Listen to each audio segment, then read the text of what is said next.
out there to everyone in the verse. Abby here with my weekly show where I do my best to offer up advice and solutions to the many interpersonal problems that any one of us might face, whether that be tackling relationship difficulties or just being an ear for someone in need. Tonight we have a few interesting stories that I want to share. Remember that if you have your own difficulty you would like to share, to post it in the comments below, and I will give my very best advice to you if chosen. So be sure to let me know your troubles for your own chance at a problem-solving take from the galactically known Abby. Before I dive into this week's topics, I first wanted to thank my longtime sponsor, Torpedo Burrito. When Abby has had a rough day and wants to unwind, I stop by my local Torpedo Burrito and grab the vegan wrap, which has been an almost weekly favorite of mine for many years and has helped me through some truly turbulent times.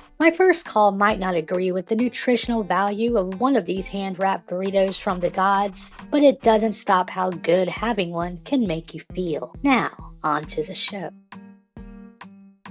Our first letter tonight says, Dear Abby, first-time writer, long-time fan. I live in New Babbage, and while I enjoy living a healthy lifestyle and eating right, my partner, who is stationed at one of the Shubin mining facilities, does not always share my love of a healthy lifestyle, and we often argue. I feel like we should be on the same page with our health, but I fear he is just sitting at his sedimentary job, filling his face with unhealthy sugar-filled space junk. Am I overreacting, or should I feel justified to continue my health crusade? Signed, Fitness Over Biscuits. Dear Fitness Over Biscuits, a couple who share similar goals will always be more successful than when division is within your relationship. However, have you given thought to perhaps it's the cold that is making him eat more unhealthy? As the body gets colder, the body can crave more carbs to help compensate for the lack of serotonin levels in the body that he may be experiencing. You should first see if there is a root cause for his unhealthy eating habits before just declaring it an indifference in the relationship. Showing concern and a willingness to be sympathetic can help bridge some of that chasm that has probably grown between the two of you. Thank you for writing. Our next person in need has a problem that I know many of you blue-collar workers can relate to, and he writes, Hey there, Abby. I know if anyone can help me, it's you.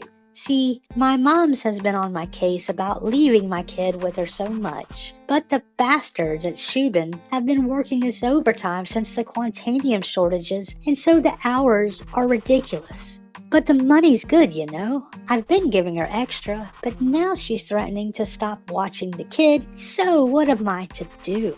I need the job, but Shubin don't offer no daycare. Signed, Mining Dad 24/7.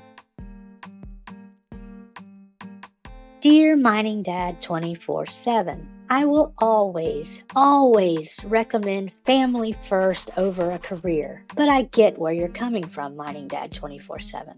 You did not mention the other parent, so I am assuming they are not an option for whatever reason, in which case being a single parent can be hard.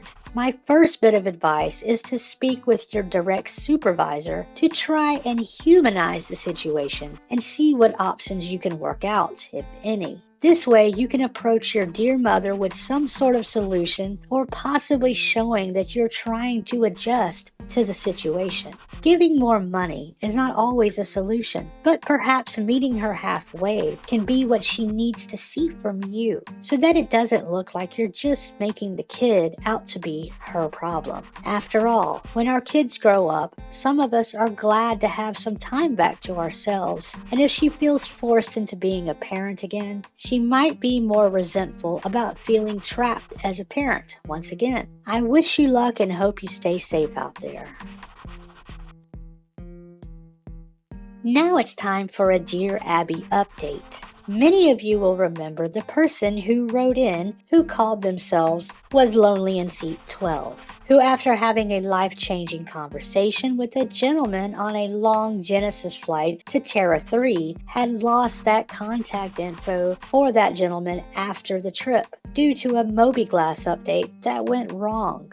The commenter was desperate to find this passenger so they could see if there was something more. Many viewers reached out, but no one was able to help identify the man. But a Moby-Glass repair specialist offered to see what they could do to retrieve the lost info. And I'm happy to say that they were able to help our commenter find the missing info, and the two of them are set to go out on their first date. So it looks like at the very least there is a happy ending in locating the lost contact. Let's just hope the relationship also has a happy ending. Many thanks to the Moby-Glass technician, who would like to keep themselves anonymous and simply went by the name Loyal Lobot. Now that is all for this week's show, and I wish all of you nothing but healthy and happy lives in the verse. Until next time, good night and stay safe.